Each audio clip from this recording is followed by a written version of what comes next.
প্রিয় ভিউয়ার্স, আবারও চলে আসলাম তোমাদের মাঝে একটি খুশির খবর নিয়ে। আসাম রাইফেল পদে কিন্তু নিয়োগ করা হচ্ছে। এই পদের জন্য শিক্ষাগত যোগ্যতা, বয়স, বেতন A to Z বিস্তারিত তথ্য কিন্তু স্টেপ বাই স্টেপ আজকে এই ভিডিওর মাধ্যমে আলোচনা করব। তাই ভিডিওটি স্কিপ না করে সম্পূর্ণটি দেখার জন্য অনুরোধ রইল। ছেলে মেয়ে উভয় কিন্তু এই পদে আবেদন করতে পারবেন। পশ্চিমবঙ্গের যে কোনো জেলার বাসিন্দারা কিন্তু এই পদে আবেদন করতে পারবেন। চলুন বিস্তারিত তথ্য জেনে নেওয়া যাক।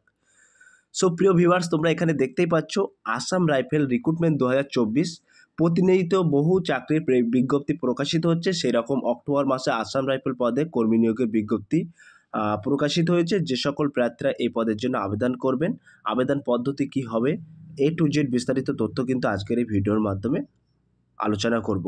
এখানে ইচ্ছুক প্রার্থীরা কিন্তু অনলাইনের মাধ্যমে আবেদন জানাতে পারবেন। এখানে যে কোনো জেলা থেকে পুরুষ এবং মহিলা উভয় কিন্তু এখানে আবেদন করতে পারবেন। সো প্রিয় ভিউয়ার্স, তোমরা এখানে দেখতেই পাচ্ছ।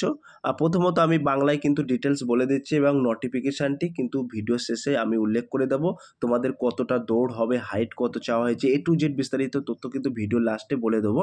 তাই ভিডিওটি স্কিপ না করে সম্পূর্ণটি দেখার জন্য অনুরোধ রইল। তোমরা দেখতে পাচ্ছ নিয়োগ সংস্থা বলা হচ্ছে আসাম রাইফেল এবং পদের নাম রাইফেলম্যান ও রাইফেল মহিলা। এখানে কিন্তু মহিলারাও আবেদন করতে পারবেন। মোট শূন্যপদ কিন্তু নিচে উল্লেখ করা আছে। আবেদন মাধ্যম কিন্তু অনলাইনের মাধ্যমে কিন্তু তোমাদের আবেদন করতে হবে এবং আবেদনের শেষ তারিখ কিন্তু এখানে উল্লেখ করা আছে। তোমরা দেখতে পাচ্ছ 27/10/2024। এই 27/10/2024 তারিখের মধ্যে কিন্তু তোমাদের আবেদন প্রক্রিয়া সম্পন্ন করতে হবে। সো প্রিয় ভিউয়ার্স, তোমরা অনলাইনের মাধ্যমে তোমাদের আবেদন করতে হবে। আমি ডেসক্রিপশন বক্সে লিঙ্ক দিয়ে দেবো, how to make online apply. সেই লিঙ্কে ক্লিক করলেই কিন্তু তোমরা সরাসরি আবেদন প্রক্রিয়া সম্পন্ন করে নিতে পারবে। এবার আমরা সরাসরি দেখে নেব শিক্ষাগত যোগ্যতা। শিক্ষাগত যোগ্যতা কী চাওয়া হয়েছে। শিক্ষাগত যোগ্যতা এখানে বলা হয়েছে যে সকল ইচ্ছুক প্রার্থীরা এই পদে আবেদন করবেন ভাবছেন তাদের উদ্দেশ্যে বলা হচ্ছে এই পদে আবেদন করার জন্য প্রার্থীদের সরকার কর্তৃক স্বীকৃত কোনো বিদ্যালয় থেকে মাধ্যমিক পাস করতে হবে। সো প্রিয় ভিউয়ার্স, এখানে তোমাদের ন্যূনতম শিক্ষাগত যোগ্যতা চাওয়া হয়েছে মাধ্যমিক, অর্থাৎ কোনো গভর্নমেন্ট অর্থাৎ কোনো সরকার দ্বারা স্বীকৃত প্রতিষ্ঠান থেকে তুমি যদি মাধ্যমিক পাস করে থাকো তাহলে কিন্তু তুমি এই পদে আবেদন করতে পারবে। এবং আরও কিন্তু এখানে বলা হয়েছে এছাড়া আবেদনকারীদের আন্তর্জাতিক প্রতিযোগিতা এবং জাতীয় প্রতিযোগিতা, আন্তর্জাতিক বিশ্ববিদ্যালয় টুর্নামেন্ট, জাতীয় খেলাধুলা, স্কুলের জন্য গেমস, খেলো ইন্ডিয়া ইউনিভার্সিটি গেমস, খেলো ইন্ডিয়া যুব গেমস, খেলো ইন্ডিয়া শীতকালীন গেমসে অংশগ্রহণের প্রাপ্ত হতে হবে। সো প্রিয় ভিউয়ার্স, এই সমস্ত যে কটি ইভেন্ট আছে তোমরা দেখতে পাচ্ছ এখানে কিন্তু প্রচুর ইভেন্ট আছে এবং জাতীয় আন্তর্জাতিক এই লেভেলের যদি তোমরা প্লেয়ার হয়ে থাকো তাহলে কিন্তু তোমরা এই পদে আবেদন করতে পারবেন। ফুল ডিটেলস কিন্তু ভিডিওর লাস্টে আমি নোটিফিকেশানে যে উল্লেখ করা আছে সেটা কিন্তু ফুল ডিটেলস আমি দিয়ে দেবো ভিডিওর লাস্টে। তাই ভিডিওটি স্কিপ না করে সম্পূর্ণটি দেখার জন্য অনুরোধ রইল। বয়স সীমা এখানে কি বলা হয়েছে তোমরা দেখতেই পাচ্ছ। বলা হয়েছে এই পদে আবেদন করার জন্য প্রার্থীদের বয়স সর্বনিম্ন 18 বছর থেকে সর্বোচ্চ 23 বছরের মধ্যে হতে হবে। এখানে আবেদন করার ক্ষেত্রে সংরক্ষিত প্রার্থীরা সরকারি নিয়ম অনুসারে বয়সে ছাড় পেয়ে যাবেন। এখানে ইচ্ছুক প্রার্থীদের বয়স 1/8/2024 তারিখ অনুসারে হিসেব করা হবে। সো প্রিয় ভিউয়ার্স, তোমরা এখানে দেখতে পাচ্ছ 1/8/2024 তারিখ অনুসারে কিন্তু তোমাদের সর্বনিম্ন 18 বছর থেকে সর্বোচ্চ 23 বছরের মধ্যে যদি তোমাদের বয়স হয়ে থাকে তাহলে কিন্তু তোমরা এই পদে আবেদন করতে পারবেন। এবং যে সকল প্রার্থীরা SC ST OBC এই সমস্ত ক্যাটাগরি থেকে বিলং করছেন তারা কিন্তু সরাসরি সরকারি নিয়ম অনুযায়ী বয়সে ছাড় পেয়ে যাবে। এখানে নিয়োগ প্রক্রিয়া অর্থাৎ তোমাদের সিলেকশন প্রসেস কিন্তু এখানে উল্লেখ করা আছে। তোমাদেরকে এইভাবে নিয়োগ করা হবে তোমরা দেখতেই পাচ্ছ। বলা হয়েছে এখানে প্রার্থীদের documents verification, physical stand test, field trial, বিশদ মেডিকেল পরীক্ষা এবং পর্যালোচনা মেডিকেল পরীক্ষার মাধ্যমে কিন্তু যোগ্য সঠিক প্রার্থীদের এখানে নিয়োগ প্রদান করা হবে। সো প্রিয় ভিউয়ার্স, এখানে কিন্তু তোমাদের ডকুমেন্টস ভেরিফিকেশন হবে প্রথমত, তারপরে কিন্তু ফিজিক্যাল স্ট্যান্ড টেস্ট হবে, তারপরে ফিল্ড ট্রায়াল এবং বিশদ মেডিকেল পরীক্ষার পর্যালোচনা করার পরেই কিন্তু তোমাদেরকে নিয়োগ করা হবে। আবেদন পদ্ধতি কিন্তু এখানে উল্লেখ করা আছে তোমরা দেখতেই পাচ্ছ।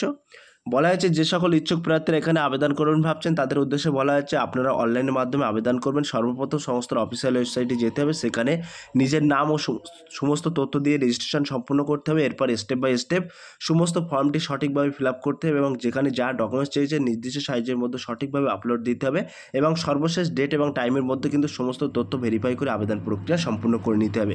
সো প্রিয় ভিউয়ার্স, আমি ডিসক্রিপশন বক্সে লিঙ্ক দিয়ে দেবো how to make online apply. সেই লিঙ্কে ক্লিক করেই কিন্তু তোমরা সরাসরি আবেদন প্রক্রিয়া সম্পূর্ণ করে নিতে পারবে। এবং আমি এখানে কিন্তু মেনশন করে দিয়েছি, তোমরা দেখতেই পাচ্ছ আবেদন করার জন্য প্রয়োজনীয় ডকুমেন্টস বলা হয়েছে। 1 নম্বরে বলা হয়েছে প্রয়োজনীয় মার্কশিট ও শংসাপত্র স্ক্যান করা স্বপত্রিত কপি।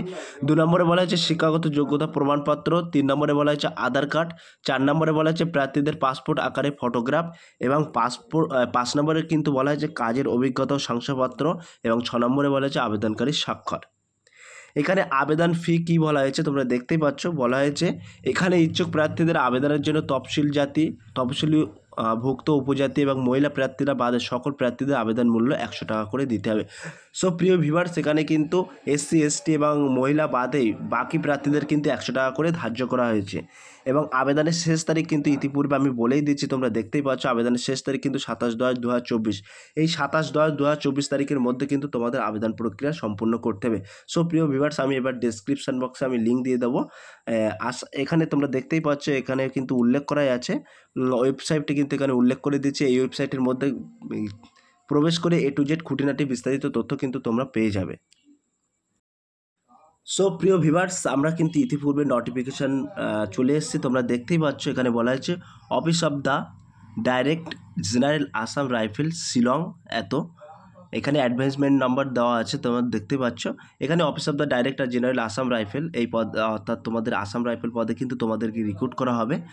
তোমরা এখানে দেখতেই পাচ্ছ এখানে কিন্তু 27 অক্টোবর 2024 আমি কিন্তু ইতিপূর্বেই সব বলেই দিয়েছি এবং মেন টপিকগুলো কিন্তু আমি এখানে উল্লেখ করে দিচ্ছি। তোমরা দেখতে পাচ্ছ মেল ফিমেল কিন্তু উভয় কিন্তু এই পদে আবেদন করতে পারবেন। এবং এখানে তোমরা দেখতেই পাচ্ছ ডিসিপ্লিন মেল ফিমেল এবং টোটাল ভ্যাকান্সি কিন্তু এখানে উল্লেখ করা আছে। এবং location for the conductor of the recruitment rally হবে কোথায় সেটাও কিন্তু এখানে উল্লেখ করা আছে। তোমরা দেখতেই পাচ্ছ এখানে কিন্তু 2টি সেন্টার আছে। এখানে তোমরা দেখতেই পাচ্ছ এটা কিন্তু একটি সেন্টার আছে, একটি সেন্টার আছে, তো তোমরা একটু দেখে নিও। আর এখানে যে ইভেন্টে তোমরা ফর্ম ফিল আপ করবে সেই ইভেন্টের নাম কিন্তু এখানে উল্লেখ করা আছে, তোমরা একটু দেখে নিও। আমি মেন টপিকগুলো কিন্তু তোমাদেরকে তুলে ধরছি। আর এই ইতিপূর্বেই কিন্তু আমি বলে দিয়েছি তোমাদের 100 টাকা করে কিন্তু ফিস ধার্য করা হবে। তোমরা দেখতে পাচ্ছ এখানে লেখাই আছে। বয়েস এজ রিল্যাক্সেশনটাও কিন্তু আমি ইতিপূর্বে বলে দিয়েছি, 18 to 23 ইয়ার্স। এবং এসসি এসটি ওবিসি এই সমস্ত ক্যাটাগরি থেকে যে সকল প্রার্থীরা বিলং করছেন তারা কিন্তু সরাসরি বয়সের ছাড় পেয়ে যাবে। এখানে তোমরা দেখতেই পাচ্ছ লেখা আছে। সো প্রিয় ভিউয়ার্স, আমরা এবার চলে আসবো ফিজিক্যাল স্ট্যান্ড টেস্ট, যেটা মেনলি ইম্পর্টেন্ট, অর্থাৎ PST, physical stand test for PST. তো পিএসটি এখানে কিন্তু বলা হয়েছে ক্যাটাগরি, অর্থাৎ মেলের ক্ষেত্রে কিন্তু 170 সেন্টিমিটার হাইট চাওয়া হয়েছে এবং ফিমেলের ক্ষেত্রে কিন্তু 157 সেন্টিমিটার হাইট চাওয়া হয়েছে। নর্মালে 80 সেন্টিমিটার বুকের ছাতি এবং 5 সেন্টিমিটার কিন্তু তোমাদের ফুলাতে হবে, অর্থাৎ 80/85, অর্থাৎ 5 সেন্টিমিটার তোমাদের ফুলানোর সম্প্রসারণ রাখতে হবে। এবং শিডিউল ট্রাইবের ক্ষেত্রে কিন্তু এখানে হাইট চাওয়া হয়েছে পুরুষদের ক্ষেত্রে 162.5 এবং মহিলাদের ক্ষেত্রে 150 সেন্টিমিটার এবং বুকের ছাতি 76 সেন্টিমিটার এবং 5 সেন্টিমিটার কিন্তু ফুলাতে হবে। এবং all schedule tribe candidate north eastern state থেকে যে সকল প্রার্থীরা বিলং করছে তাদের ক্ষেত্রে কিন্তু পুরুষদের ক্ষেত্রে 157 সেন্টিমিটার হাইট চাওয়া হয়েছে এবং 147.5 সেন্টিমিটার মহিলাদের জন্য 76 সেমি কিন্তু বুকের ছাতি চাওয়া হয়েছে, 5 সেন্টিমিটার কিন্তু ফুলাতে হবে। এবং all schedule tribe candidate for left winning extending appear direct districts, এই সমস্ত উইংস ডিস্ট্রিক্ট থেকে যে সকল প্রার্থীরা বিলং করছেন তাদের ক্ষেত্রে কিন্তু এখানে হাইট চাওয়া হয়েছে 160 সেন্টিমিটার, মহিলাদের ক্ষেত্রে 147.5 এবং 76/5, অর্থাৎ 76 সেন্টিমিটার তোমাদের চেস্ট চাওয়া হয়েছে, 5 সেন্টিমিটার কিন্তু ফুলাতে হবে। আর এখানে কিন্তু তোমাদের গাড়োয়ালি যেসব হিল এরিয়া থেকে যে সকল প্রার্থীরা, জম্মু কাশ্মীর, অরুণাচল প্রদেশ, হিমাচল প্রদেশ হিল এরিয়া থেকে যে সকল প্রার্থীরা বিলং করছেন তাদের ক্ষেত্রে কিন্তু 165 সেন্টিমিটার হাইট চাওয়া হয়েছে। ফিমেলদের ক্ষেত্রে কিন্তু 155 হাইট চাওয়া হয়েছে এবং বুকের ছাতি কিন্তু 78/5 সেন্টিমিটার।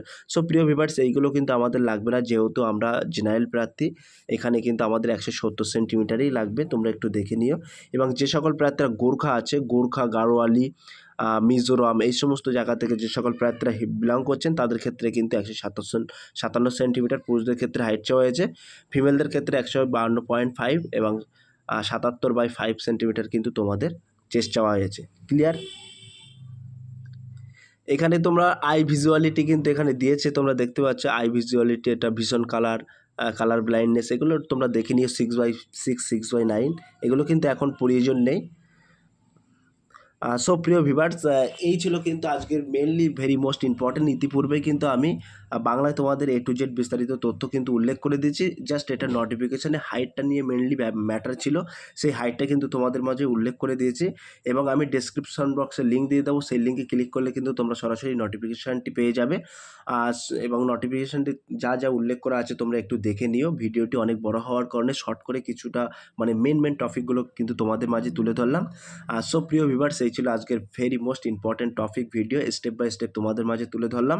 যদি ভিডিওটি ভালো লেগে থাকে প্লিজ লাইক, কমেন্ট এবং শেয়ার করে দিন বন্ধুদের মাঝে। ফিরে আসতে আগামী দিনে তোমাদের জন্য নতুন একটি টপিক ভিডিও নিয়ে।